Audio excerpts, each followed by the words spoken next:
We will say it like it really is. With dignity and respect. Committed to free speech and common sense. Upbeat and entertaining. Straight talking and direct. We may agitate each other and you. Heartfelt and passionate. Thought-provoking, provocative and controversial. Fearless and truthful.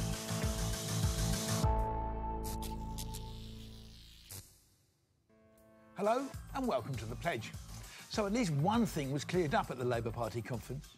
This is Jeremy Corbyn and the Shadow Foreign Secretary attempting a high five on election night. But this is the new version.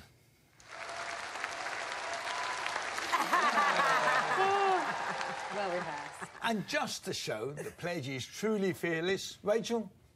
Oh, God. Yay! Well, on the show today, June says there's nothing sporting about being called a son of a bitch by the President. Rachel will argue that the Oxford student who stabbed her boyfriend didn't deserve jail. Nick says the far left is as bad, if not worse, than the far right. And Michelle is going to wade into the Uber debate. But before all that, it's me. Now, Harold Wilson was right when he said a week is a long time in politics. So a year is a very long time. In Jeremy Corbyn's case, a year has seen him transformed from a hopeless loser to the reincarnation of Gandhi or Nelson Mandela. Personally, I liked Labour funder J.K. Rowling's tweet on what is happening.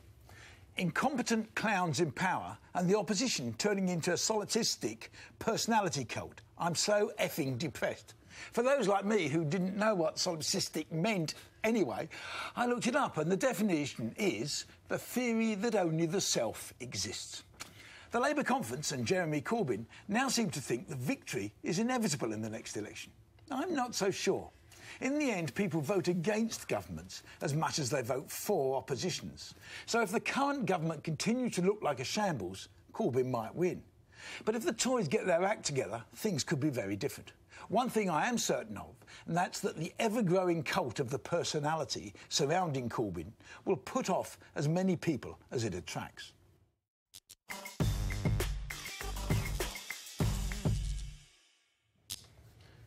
I'm not so sure, Greg. As you know, I am not a Corbynista in any way, shape or form, but I do think it's very hard to beat a change candidate that has momentum behind them, and in his case, he's got two forms of momentum. That's what, in a way, Obama was, that's what Trump was, that's what Macron is. I think if anything happens that means that there's a general election, I don't see how the Tories beat them. I don't, at the moment. Well, I thought in his speech, I was quite impressed by his speech. I didn't. Were you? Yes, really? I thought in terms of the philosophy of where politics is, I thought he got it about right. There's an interesting clip. Conference, it's often said that elections can only be won from the centre ground. And, all right, in a way, that's not wrong, so long as it's clear that the political centre of gravity isn't fixed or unmovable. A new consensus is emerging from the great economic crash and the years of austerity to when people started to find a political voice. We are now the political mainstream. Yes? I mean, I wouldn't go so far to say they're the mainstream, but I do think there has certainly been a change over a decade. No question. Where some people have grown very much richer and a lot of people haven't. And I think that's beginning to resonate. And I think that's where he could attract a big audience. And at the same time, of course, the Tories are currently in disarray. Chaos, yeah. So, but if they get their act together, and they're quite good at getting their act together, I think it might be harder than they think. I don't know. I mean, a year and a half ago, who would have even thought we'd be having this conversation? And I think there's something happening between Corbyn and his sort of chief lieutenants in that they're preparing for government, they're preparing for leadership, and also momentum are working so hard on the ground, campaigning as if we were still in an election cycle. I think they're going to surprise a lot of people. That lot are organised. They really are. Nick, what do you reckon? Well, it's going to be interesting when we all go up to Manchester this weekend. That's probably going to be a bloodbath. I think, in reality, let's be candid. The only way, Mr Corbyn, if you take from that speech, which was long, dear God, it was long on ambition. It's like being listening to Castro. Is he ever going to end this, man? On and on. So it was long on ambition. It was very short on detail. You know, where are the numbers? How are you going to do it? But what I sense is their best chance is that Conservatives lose the next general election rather than Labour win it, and that's probably what they're banking on, because there's no actual fully costed policies out there. What we have seen, though, where June is absolutely right, you see a party that has got considerable spring in its step, that is well organised, and what I found fascinating, a piece by a columnist in the Evening Standard, where the old Blairite, the old central Labour, whatever you want to do it, the sort of person that you were, Greg, I've no idea, they used to have access all area passes, they were welcome, they were treated almost like rock stars. They're ignored. They're getting the seats that you get if you walk off the street, and that is the way the Labour Party's going. But I still don't see that formula wins the stories. It's still for them to lose next time out. I think part of the syndrome we're seeing is that his power base, this excitable people who are shouting, "Oh, Jeremy Corbyn," and holding up scarves, don't remember the 70s. No. And they don't. Well, they weren't born. They don't remember the fact, you know, that life was not nearly as good then, and he's taking us back to the 70s socialist model. And you know, he's a very nice. The thing about Jeremy Corbyn is, if you meet him, you realise he genuinely does pay attention to other people, and I can't overestimate this as a quality in a politician. He makes everybody feel as if they count, and that is going to possibly sweep into dynasty. In terms of the nitty-gritty of the speech, I mean, there wasn't any. No, there's no He detail. basically said he would raise business tax, and so where's the money for the PFI? Where's the money he's going to nationalise all these industries again? And let's see what he has to say about water, for example. Take the water industry. Of the 9 companies in England, 6 are now owned by private equity or foreign sovereign wealth funds. Their profits are handed out in dividends to shareholders while the infrastructure crumbles. Their companies pay little or nothing in tax, and executive pay has soared as the service deteriorates. That's why we are committed to take back our utilities into public ownership.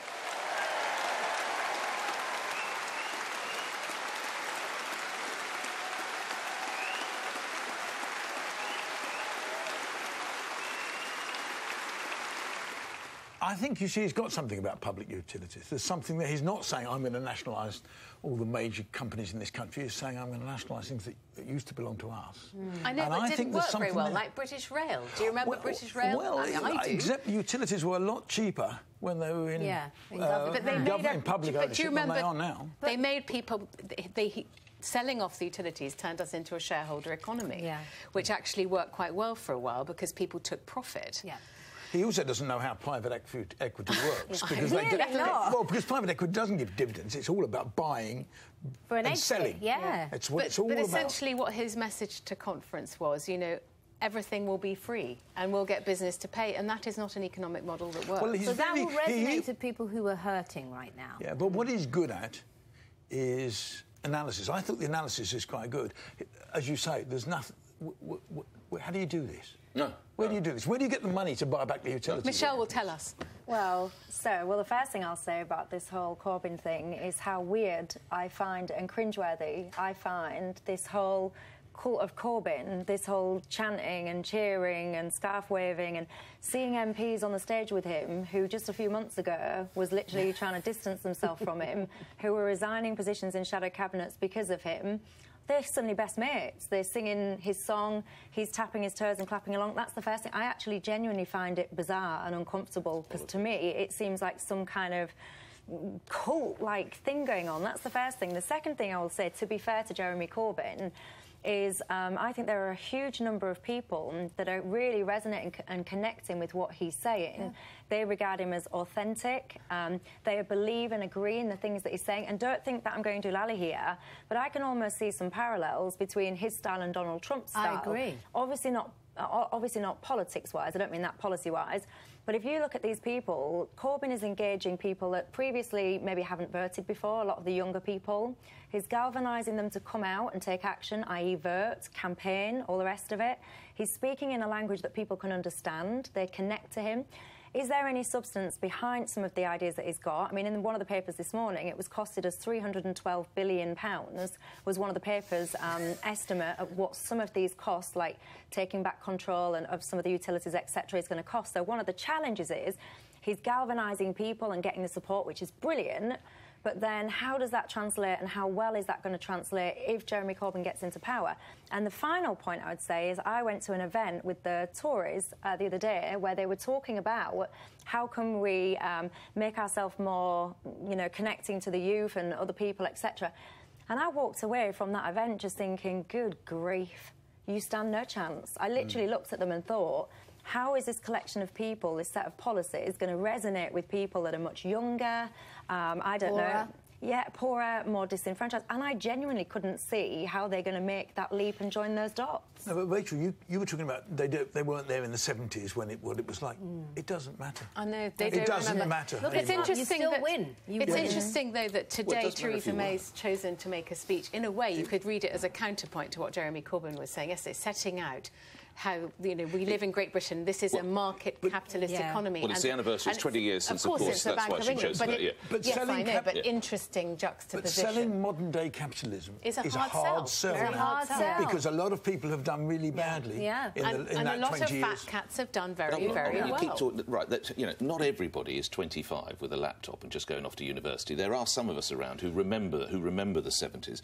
And Mr. Corbyn talked about being in a time warp of politics. Well, if anybody is in a time warp of politics, I would suggest it was some of his ideas. Greater state control, more power to the trades unions, more state interference. That is what we had in the 70s, and that's what led to it being the Tory government. Yes, I know, I appreciate that. It wasn't all the Labour government. No, I agree, but why would you go back to that? But Nick, if that's attractive to a generation, and it's not. But they don't remember. Not only kids. They weren't doing their bloody homework by candlelight, and I was. But Nick, that's what it was like. You had candles, but you didn't have any light. Nick, that's not the point. I didn't. But it is the bloody point, because I lived through it. I didn't agree with anything Donald Trump said, but he still won. The point is, there are people who will listen to what Corbyn's saying and they will vote for him. But they're not. We're not all 20. Yes. But the Tories aren't coming up with a proper counter-narrative. Yeah, not that I want them to, but right, because what Jeremy Corbyn's basically saying is everything's going to be fine and other people are going to pay. And I think it was Margaret Thatcher who said socialism works very, very well until you run out of other people's money. Precisely. So where is it all coming from? And tinkering around with business rates or tax is not going to cut it. Well, I'm sure Corbyn will let us know when he's in number 10. The money, where the money tree is. Look, don't forget, he took the Labour vote from 30% to 40%. They still lost. Anyway,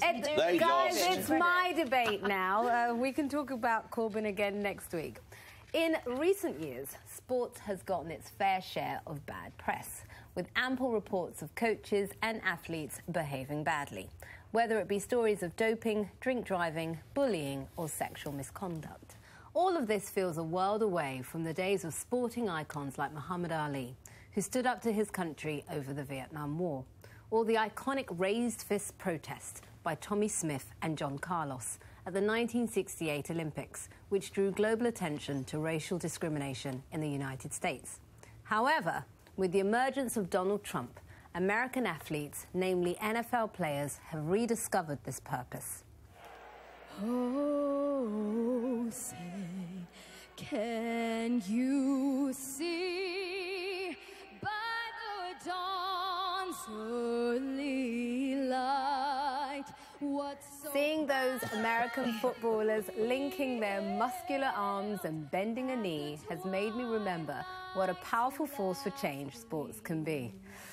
That will tell you, my knees aren't what they used to be. I'm kneeling with you in spirit, fellas.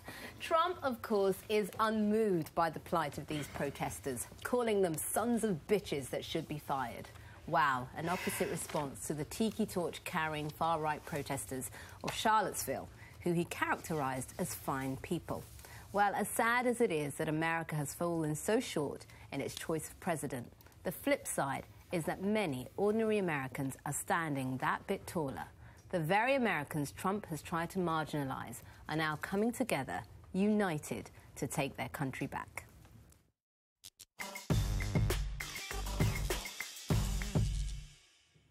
Actually quite a complex one, this, because while I agree with a lot of what you said, and just for a second, why did the President feel the need to insert himself into a row? I know he's partly culpable, but this one was actually bubbling along without you. Thank you very much, Mr. President. No, I'm going to send... I won't say the word again. Well, by sending the SOB tweets, so suddenly he gets right back in, and the ante is upped, and all the... It was all going on without him. It's like, oh, here's one, I've got to get involved. But coming back, look, of course you're right, and... There are genuine concerns about how non-white people are treated by police and stops, and the figures are truly horrific. Yeah.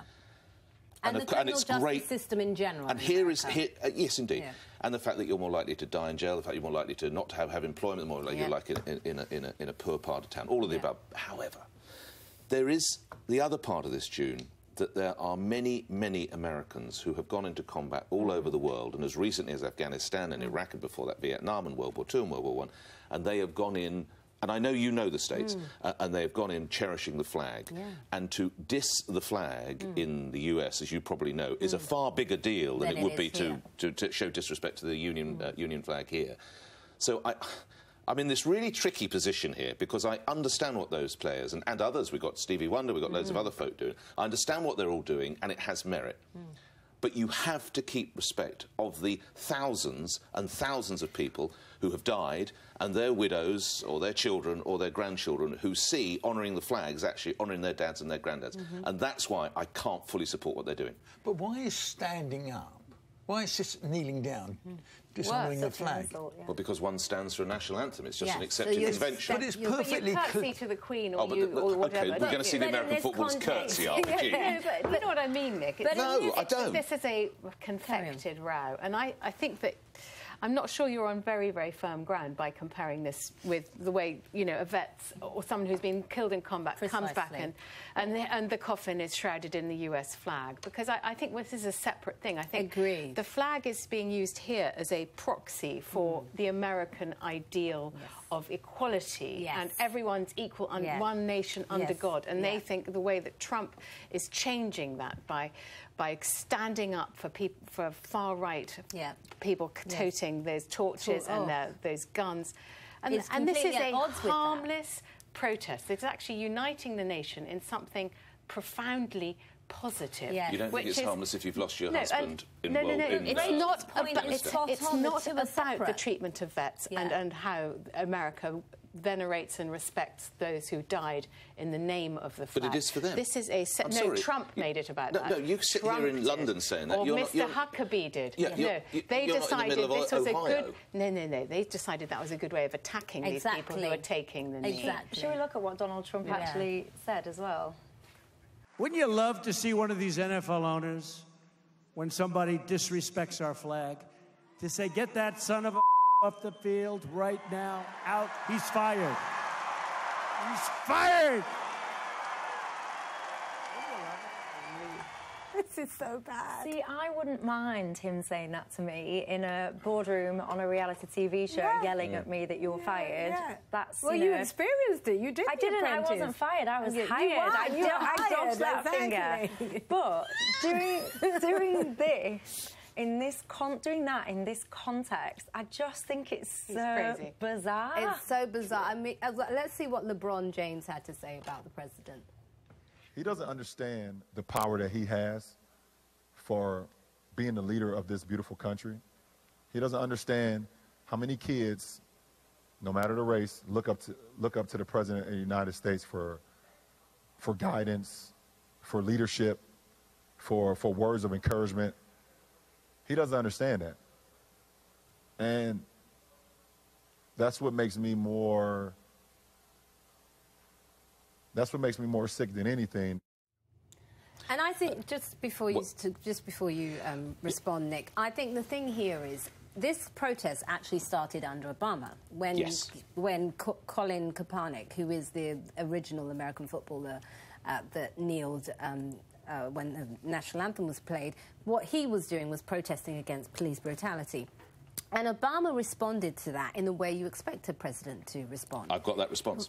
I've got okay. it. And this is what, because I know he's a pin-up, and I know your house, virtually every room, has pictures of Barack Obama in various stages of undress or playing golf. So I think you are about to actually have a problem with your pin-up. No, let's hear what then President Obama said. I want Mr. Kaepernick and others who are on a knee, I want them to listen to the pain that may cause somebody who, for example, had a spouse or a child who was killed in combat, and why it hurts them to see somebody not standing up. But I also want people to think, said President Obama as he was president, about the pain he may be expressing about somebody who's lost a loved one that they think was unfairly shot. That's exactly the point that you utterly dismissed, and you're signed up to the Obama fan club. You dismissed, and you're signed up to the Obama fan club. I'm right. No, but... Next subject. But Nick, there's a bit you missed out, which President Obama also said, that Kaepernick was exercising his right to free speech, First Amendment. Which is what they fought for. Yes. I know, that's why it's so complex. Because those guys who died on Omaha Beach is giving Americans the right. No. Opposite. So how Obama responded to this is right.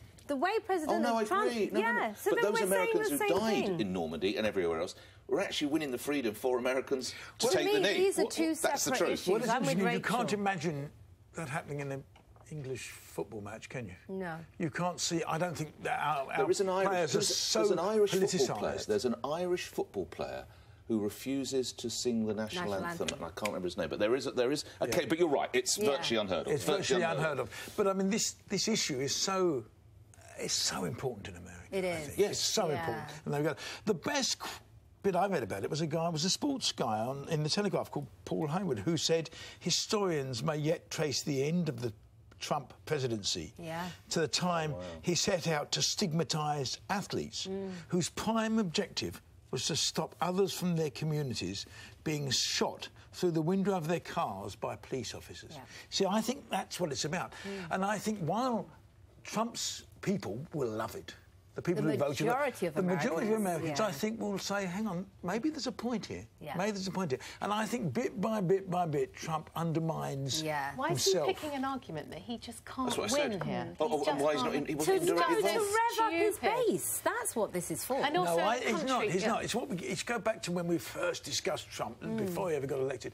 He is the barroom bore. He's got to have a view on everything. And he likes to start a brawl, doesn't he? So this is a real brawl now. And instead of it's escalating, and actually, we may even see here, wasn't there some suggestion that footballers can wear poppies and armbands and whatever? Well, they've reversed that now. Have they now that was about FIFA. That was about FIFA and UEFA. That was about UEFA. That was an important development, though. Yes, but it's about the as June was saying, the nexus of politics and sport is becoming more and They're just more using important. their platform. And I love it. And I love it. Audience. And it's, you know, how wonderful to see sports stars actually stand for something. My topic next, so let's see if you're going to, when I run my topic up the flagpole, how many of you kneel or how many of you stand?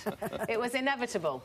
When a judge gave Lavinia Woodward, the pretty, clever, posh Oxford student who pleaded guilty to charges including stabbing her boyfriend with a bread knife, a suspended rather than custodial sentence, the headlines were swift and unmerciful.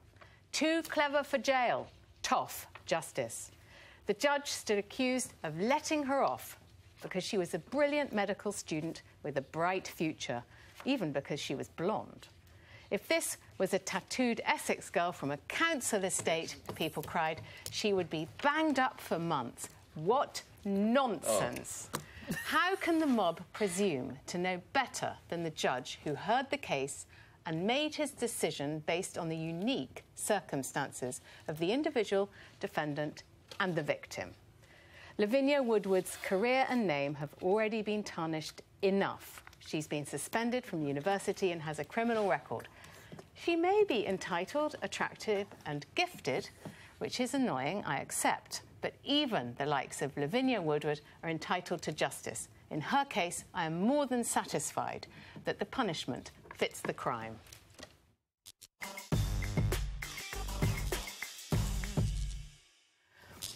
I entirely disagree with you. Good. Bring it on. Domestic abuse is an incredibly serious thing. This wasn't domestic abuse. This was girlfriend, boyfriend on a drunken candidate. Carry on, then. No, please, because this is really... So way too often, and I'm an ambassador for a women's charity that looks after domestic violence, but I know that domestic abuse against men is often not taken seriously enough. How you can tell me that a girl reaching for a bread knife and stabbing her boyfriend is not domestic abuse is beyond me. I'm not saying it's not domestic abuse. I'm saying she shouldn't be in prison. So hold on, let me give you an example, and I cannot even believe that I even have an example that's relative to this. But a friend of a friend stabbed her husband in the leg quite a few years ago. He very tragically died, and she got sentenced to 10 years in prison. He died. She never intended to pick up that knife and kill him, but nonetheless, she picked up a knife and she killed him, and she's in prison, and rightly so. You cannot wander around picking up bread knives and stabbing people and expecting not to go to prison. And what my final point is, I do believe that if she was from my estate in Hull, she would be in prison. Yeah. I disagree completely. I mean, can I just give a few more facts of the case in case you all and the viewers aren't aware of them? She was found guilty and pleaded guilty to something called unlawful wounding, which is a Section 20 offence. GBH is a Section 18. The judge, there are mitigating and aggravating circumstances in any case. Unlawful the judge, wounding. Wait a minute. The judge what she was charged with is the problem, isn't it? Well, the CPS would have thought that that's where they'll secure a conviction. Yes, and but she'd already pleaded guilty. So this was all about the sentencing of the case. It was in the tariff. What Rachel said, it's not like the judge has gone completely bonkers. It is within the tariff that he is allowed. It's the lower end of the tariff, but it's not unprecedented. The judge, the issue here is she is convicted of unlawful wounding. She is not currently studying. Who knows what her future as a surgeon might be, but wait. The judge decided to defer her going to prison for 9 or 10 months. I think it was 10 months. Because prison is a bad option for somebody like her. She was clean, she had beaten her addictions, she was deeply contrite. The boyfriend wanted to take her to hospital. He did, you know, the whole thing, there were so many mitigating circumstances. Prison is not a good solution. If you can avoid sending someone to prison, it's probably a good idea. Especially if this person has a future employment prospects. Why bang her up? They no longer pose a threat to society. How wounded do you think this chap was, by the way? If you pick up a knife and intentionally stab somebody... She was drunk out of her head. That's no excuse. That's no excuse. That's no excuse. Let's talk a little bit about... Don't you think too many people get sent to prison anyway? Let me just read you some of the words. Some of the words. In handing down the sentence, Judge Ian Pringle QC talked about mitigating features, some of which are perfectly right, not least the fact that she admitted the crime, which is a massive start. But here's something. Thirdly, come to that one. While you are clearly a highly intelligent individual, you had an immaturity about you which was not commensurate for someone of your age. I'm sorry, I thought justice was blind.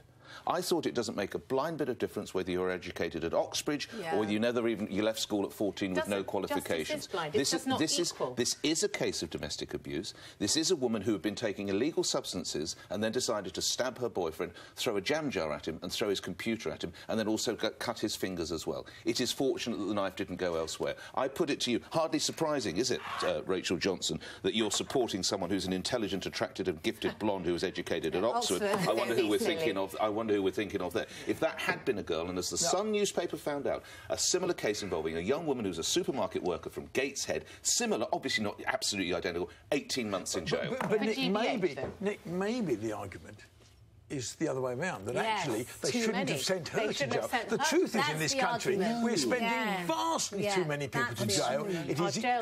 We don't rehabilitate people in jail. They're much more likely to come out and Greg, if commit further crimes. She was on the right path. Why send her to prison where she's going to... Perhaps Dr Shipman was on the right path. No, come on. Ridiculous. No, you're going way over the top. You really what do you expect? Well, but I mean, once you start bringing in Dr Shipman, you've only got Hitler to go. And you're there. And then you've lost the argument. Do you honestly believe that? No, I believe we are sending far too many people in this country to prison. And I think we should be looking and saying, what is the chances of them reoffending? And if the chance is not high, then they ought to do something. She did it because she's drunk. What happens the next time she gets drunk? She's now clean. Michelle, Rachel, when you sent her to prison riddled with drugs. Rachel, when you first started the debate, I completely was on the same side as Greg, as Nick and Michelle, and now I'm on the side of you and Greg, because I think actually the problem is we're sending far too many people to prison, and actually the issue here is the justice that was served for her should also be available for people from lower class backgrounds, and we know at the moment it isn't. So that's what we need to be looking at. I think the argument here is, where I do agree with you, Nick, is I don't think the kid from the council estate in Essex have gone to prison would have got the same treatment. Never. Had Lavinia Woodward been Leonard Woodward, he'd have gone down, wouldn't he? Yeah. A man would have gone... Yeah, but when I say gone down, gone to jail. The men he are would have probably much more likely to reoffend than women, you know, according to all the statistics. So now it's because I think you might reoffend, but I don't think you... That is one of the things that a judge If it was a bloke, he'd have gone down. One of the things a judge has to take into consideration is what is the likelihood of the person reoffending. And in this case, probably very low. So even though I think it's unfair, I think it's unfair because the system is stacked against those who don't come from the same sort of privilege as her. If we started from a different perspective and said, look, the aim is to send as few people to prison as we can. Well, OK, what's prison for? Well, that's an interesting question. Why would you send this guy? Because, Michelle, I think it's for someone who stabs their partner. No, wait. Nick, hold on. Finish this. What is prison for? To protect the public? Yeah. Send out a message? Is it a better outcome? Reform and rehabilitate. Is it a better outcome than this woman finishes her treatment and goes into the NHS? So because that girl was at a supermarket, and might not become a heart surgeon, which is this young woman's ambitions, because so don't worry about her. She can go to... That's terrible. That's classist. You're being classist, Johnson. But that's our point. Our point is the problem... You're being Nick, you're classist. Nick, our problem is the same level of justice that was served for Lavinia should have been there for this... Well, we don't know the cases this woman Gateshead. But surely the question you should ask is... have the same treatment. The question you should ask is there any value to society of them going to prison? But why do we have jails? Because we have jails because we have this led by certain newspapers and certain politicians over a period of time. We believe that that everybody who does anything wrong should be punished by going to prison. Throw away the key, says I never said that. I don't think anyone that does anything wrong should go to prison. But I do think if you pick up a knife and you deliberately stab somebody, then I'm sorry, but that should be the consequence of that. May it please the court. Silence in court. It's me next. I want to talk about the sad fact journalists now need bodyguards.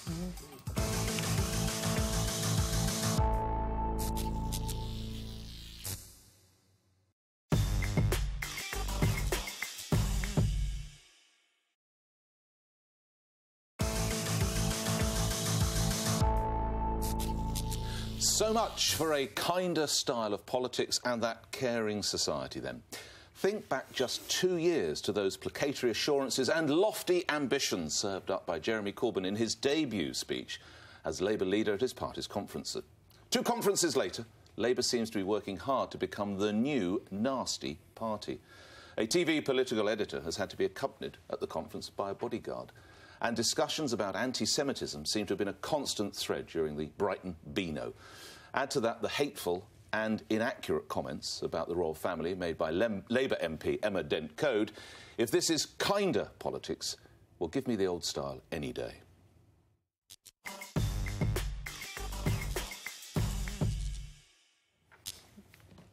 Well, I agree. I mean, it's absolutely despicable that Laura Kuenssberg, who is a brilliant pro at her job, is having to go round Brighton with a bodyguard. And I hope and pray that when she's in Manchester in the coming week, that she doesn't need one. But I think that there's fault on both sides. I mean, Diane Abbott is also the recipient of vile abuse. And I think somebody did an analysis of 1 million tweets between January and June sent to MPs. 30% of them are abusive, and the most abusive tweets are sent to black women MPs. So, yes, but can I just sort of try and expand it a bit? And we've got to ask why we're seeing abuse on both sides, the far left and the far right. The abuse on the far left is worse. Agreed. The abuse on the far left is worse. It used to be the preserve of the right. Well, I give you. And anti-Semitism used to be the preserve of the right. Anti-Semitism is now mostly the preserve of the left, and the abuse is far. And I will share with you in a moment a personal example. But back to you. Do you think possibly the abuse on the far left is because, despite what we've said about Corbyn, it's actually the far right parties who are gaining ground? Look at what's going on in America. with under Trump. Look at Germany, France got 30% of the vote in the last election. So far, none of them are in power. And I think the far left is reacting to the rise of the far right with a sort of escalation of rhetoric and vitriol. We're getting away from the point. This is what you're saying. It's like, what is... Labour is the new nasty party, and online trolling and comments are far more vile from the left than they are from the right, and I'm speaking as a recipient. Well, let me give you an example, a personal example of when I just stood for election. I received so much abuse. I mean, I get abuse online every day, and I have to deal with that. Well, it's my way of talking to you. I know. You have to pack it in there. It's getting weird now. But what I experienced in the election, and I can categorically tell you that it was only from Labour supporters. I didn't get any abuse. I stood. There was 7 candidates, 6 of which represented national parties, and then me. I only 100% of my abuse came from Labour supporters. I'm not saying that all Labour supporters are abusive, that would be crazy, but all of my abuse was from some Labour supporters, and it was disgusting. I think that Jeremy Corbyn, to be fair, did say something in conference about this. He didn't say about anti-Semitism. Well, he should have said more about anti-Semitism. He should have gone to the Friends of Israel. If he wanted to prove there wasn't anti-Semitism in the Labour Party, he should have definitely turned up at the Friends of Israel event. He should have definitely called out what had happened to Laura Kuenssberg, as well as what was going on with Diane Abbott. You're right, but we can't let this... It's not everybody. But there's always been I mean, if anyone who's involved in Labour politics, as I was at one time, low back, there's always been a chunk of the far left that is pretty unpleasant. Always. That saw the world differently. But they're getting louder, Greg. Yeah. Well, what's changed is social media, of course. I mean, 30 years ago, there wasn't the opportunity to send you abusive tweets. Directly. That's there now. And also, a chunk of that far left has moved into the Labour Party. And therefore, there's always some people who are going to be like that. I suspect it was the same in the Conservative Party at times. But I don't know. I don't see how you stop it. You can get the leader to say we don't want it, but these aren't people who are going to take much notice of the leader. They're uncontrollable. Well, I want to go back to your point about saying that abuse from the far left is far worse than the far right. I completely disagree. I don't think you can compare the two, because the alt-right is only one step away from Nazi flags and swastikas, and that's called the Charlottesville March. The momentum, or people like that, are a long way from Stalin. And so the way, to me, if we're looking at far left and far right, where the far right movement can take it in terms of violence doesn't even come close. People don't get killed from the far left movement. People are being killed quite regularly. Well, I don't think you by say the quite. far You right. can't say quite regularly. But, well, but there are many cases. Let's move away from the. Let's actually move to something that really affects this parish here. In the summer, Emma Barnett, late of this parish, and I both guest presented a show on the BBC called Newsnight. Now, this was quite interesting. When it was announced that Emma Barnett, who I think would agree is more centre and left of centre, when it was announced, there were 50 texts on the Newsnight site saying, "Isn't it wonderful, great, da da da." When it was announced that Nick Ferrari was going to do it, there were 540 saying, "I'm going to pay my licence fee." And I regularly get, I mean, every week I get emails and texts calling me a fat C word, a Murdoch lackey, Tory apologist, all sorts of things. And I've had death threats. It's fine. I'm sure we've all had that. Doesn't matter. But I had the most extraordinary one through my experiences on that show, in which somebody who's, I can't remember, suggested the only way to deal with Nick Ferrari on Newsnight is to club him to death, roll him in a ditch, and then perform a sex act all over him. I can't say what the act is. Now that shows you... Sure, but it's hardly... And thank you for the text, by the way. I know you didn't think I was very good, but... But, Nick, that's the cost of doing business. If you present a show, a late-night politics show, you are going to get... who would want to do that? And if you're very opinionated, there are going to be people who I'm robust. I don't give a damn. I don't give a damn. OK, let's have a look at the Alternative for Deutschland's poster, which got them 13% of the popular vote. Oh, my God. Right. And then, can I just say what that shows is a pregnant woman. It says, a new Germany, let's make it ourselves. Here's a pregnant white woman. We don't want brown-skinned people coming in and diluting the You're not asking me to support... Surely you're not expecting me to... what I'm saying is that's a far-right poster, Nick, that actually had an electoral impact. Can we start... I wish I had the clip now. It wasn't just somebody tweeting you at midnight. I just don't think you can compare the two. No, but political parties have always attracted a wide range, of whom I would have always said a bunch of them have always been nutters. Yeah. I mean, I've always thought that. I mean, in fact, I've always found political parties odd, because I remember sitting in political party meetings thinking, there's nobody ordinary here, you know. I mean, but why would somebody want to spend all their weekends knocking on other people's doors to take abuse because they don't want to be woken up on a Sunday morning by somebody saying, "Will you vote Labour?" I mean, they really don't. But I suspect that that feeling of abuse has always been there. The difference now is you control everybody. I've known you well now for a couple of years doing this. You're a very, very decent bloke. You must hate that anti-Semitic thread. Well, of course, of course. Yes. But the problem is... You can't just say, oh, it's equally as bad on the right. No, but I got something from a very prominent Jewish person in this country who accused me of being anti-Semitic simply because I criticised the Israeli government. Oh, no, you see, and that's it seems where to me people that's go wrong. the confusion. Yeah, I agree. Yeah, between Zionism and anti-Semitism. Well, plenty of Jewish British people criticise Israel. You don't have to support us just because you happen to be Jewish. No. You know, you can take as much issue as you like. But we do live in a world where it's so much easier to be abusive to people. Yes. Which speaks to your experience. But it's not just social media, though, because I had a guy, and to this day the police are still involved with this for me, so I obviously won't name him, but I had a guy that actually came over to me at a school. He was huge, way bigger than me, literally in my face, telling me to F off out of this city. I wasn't welcome. In front of children. This was at a school. In the city. Yeah, this was at a school. He then took to social media to burst about how happy he was that he just sorted out Michelle Dewberry. He then started this thing online suggesting that I was somehow had paedophile tendencies because we were flyering nearby a school, and it was getting momentum. It was absolutely horrible. He was sending me every day of my life, hour after hour after hour, the most vile, disgusting... But are you saying he was from the Labour Party? Absolutely. So he's a Labour supporter, I think. He's a Labour supporter. But you so when you click on his say thing, that he represents the party. But he wasn't a single entity, just him on his own. Hold on. We just put up a poster from Germany. You telling me that represents every single German? No, we're saying it represents the far right. That's not what Rachel said. That's not what I said. Just as that illustrates that poster represents the far right. Her story is exactly mirror image of what that poster is wrong in Germany, is what's wrong with that Michelle endured. And by the way, I'll just finally say before I move on to my topic, it's scary. As a young-ish woman having this massive, strapping guy towering over you, pointing and screaming and swearing, telling you to F off out of your own hometown, it's intimidating and it's scary. But anyway, we could carry on this all day. So I'm up next, and I want to talk about one of my favourite apps, and it's not Tinder.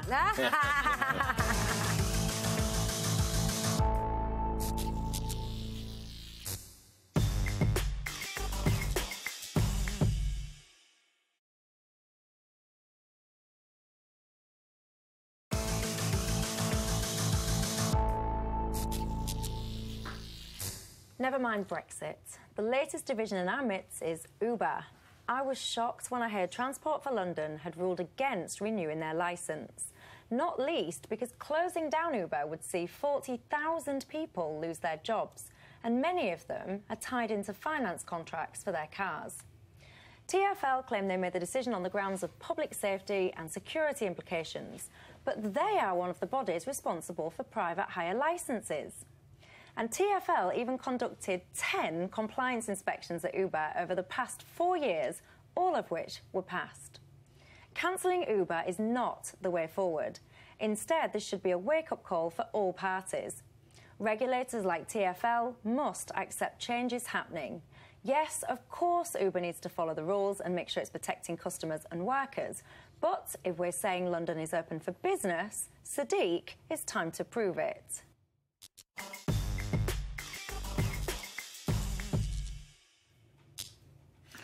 I basically agree with you, Michelle. Thanks, Greg. I think what's happened here, it depends why they've done it. If they've done it to get Uber to round the table to have a proper negotiation, to have a set of proper requirements, that's fine. Which I think is what it was about. It was about giving a shock to Uber, and it's clearly done it, because if you look at Uber, they started off saying, "Oh, don't you touch us," and within about 3 days they apologised and said, we'll change. And I think that, therefore, it's probably been effective. But I think to actually stop Uber in London will be massively unpopular, particularly amongst the young, who are the people who elected Sadiq Khan in the first place. So I don't think it will happen. I never thought it would happen from the moment they announced it. But I think it's probably had the effect it wanted. Now, I'll just quickly tell you, I use Uber quite a lot. Oh, there goes your black taxi. Yes, next time, mate. You're in the rain. I use black taxis as well. But I mean, let me. I yesterday had an Uber. I went to the cricket. I had a day at the cricket. I got to the cricket. I had an Uber to get me there. It took him an hour and a half because the traffic was terrible, and I think it cost £27. Now I've got to tell you, that guy made nothing yesterday. Yeah. Now got worse than that because I left my wallet. I thought I'd give him a £5 because I thought it was so unfair. And unfortunately, I left my wallet in the car, so he cleared off with it. So I then rang him up, and he came back. Oh. And I thought, you know, you're a good publicist. And so I gave him a bit more. But it was very nice of him. But I think, in truth, they are paid too little. Yes. And I think one of the things, just as there's always a maximum that cabbies can charge and it's all regulated, so I think you've got to start saying to Uber and Uber drivers, look, this is not enough money. Yeah. And I talk to a lot of Uber drivers, and to get a decent wage, you've got to work 7 days a week. And I think the figures should be higher. But can I ask you this, though? If you think that Uber are paying way too much, why are so many people... Sorry, way too little. Why do you think that so many people are choosing to work for Uber as opposed to some of the other alternate cab companies? Well, you haven't got to do the knowledge for a start.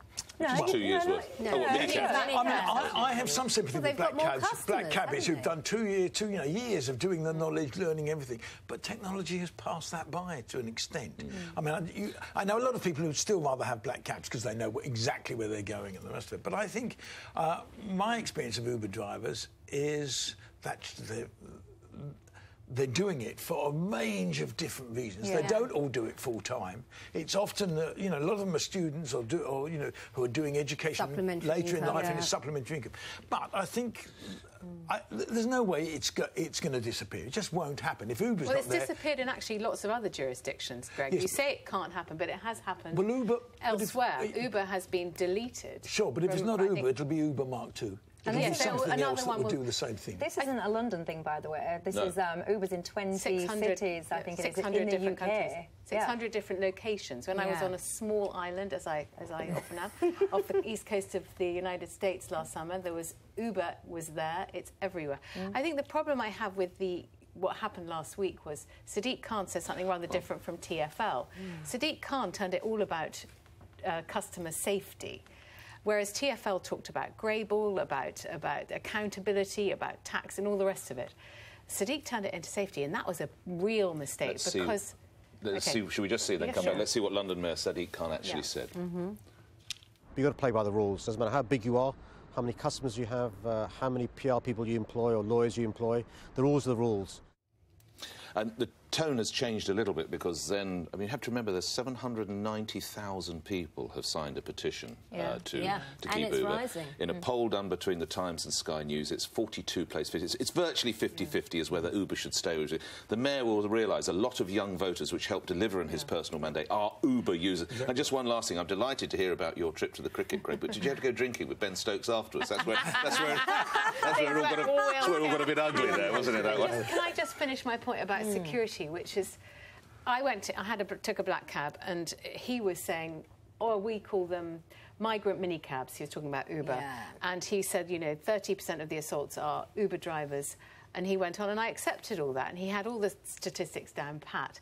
But my 23-year-old daughter is far safer in an Uber where she knows the name, the license plate, and the location of the driver, then she is getting into an unlicensed minicab. 48 alleged sexual incidents in the back of Ubers in 1 year, in a 12-month. That's almost alleged one a week. But what was the other number? Because there was there was a much broader number of sexual assaults. Taxis. No, but in terms of sexual assaults that've gone on, there's quite a high number. And actually, when you look at what was apparently Uber versus other transport, other minicabs or whatever. The minicabs generally, sorry. Can we see what Uber themselves had to say? There's two things that need to happen. The first is the legal appeals process. So, our number one priority is to support the 40,000 licensed drivers that face losing their ability to earn a living, and support their families and their loved ones. So we're running through that process to make sure that we can be here for them and continue to support them. But we also want to sit down with TfL and start a dialogue so we can better understand what concerns they might have and what issues that are on their mind, and I think it's important to do that. Yeah, I think what I'd just like to add to that, Michelle, and I completely agree with your point, I think is two things. Is number one, we mustn't forget how many low-income people who are on benefits have been able to come off benefits because of Uber. Yeah. So in terms of what it's costing us for the state, I think Uber is actually benefiting us. And then the second bit as well is, I think the bit that I sort of have an issue with is I don't think they should be allowed to have an off-peak and peak system like black cab drivers. I think they should be like mini cab drivers. Just explain how that works. Yeah, so if you're in rush hour, it can cost you more than if you're not in rush hour. Pricing, and I think that's wrong. And I think that's one of the issues that black cabs have with Uber. It should be like mini cabs, flat fare, and that's all it is. Right, Uber's arriving now, so it's time for Straight Talker of the Week. Playboy bunnies, silk pyjamas, nude photos and a party lifestyle. We could only be talking about Hugh Hefner, who's died at the age of 91. The unashamedly brash and bold multi-millionaire made no apologies for his enjoyment of women, sex and money. There are lots of classic Hef quotes being shared today, some too sexist, even for you, Nick. But I'd like to pick this one. The major civilising force in the world is not religion, it is sex. For that insight into humanity, Hugh Hefner, you are our Straight Talker of the Week. Oh, gosh. Good grief. Well, the world will be a duller place, won't it? Something else that the Hef famously said is, what keeps me young is being surrounded by beautiful women. So, girls, that's why I feel 110. So that's why I feel like I'm 110 working with you three. This could be the Playboy Mansion. I once ran a marathon dressed as a Playboy bunny, wearing fishnets, and the chafage I got, I would never recommend. Chafage? Yes, emulating those girls. No. On that visual, No. that's it for this week. Goodbye.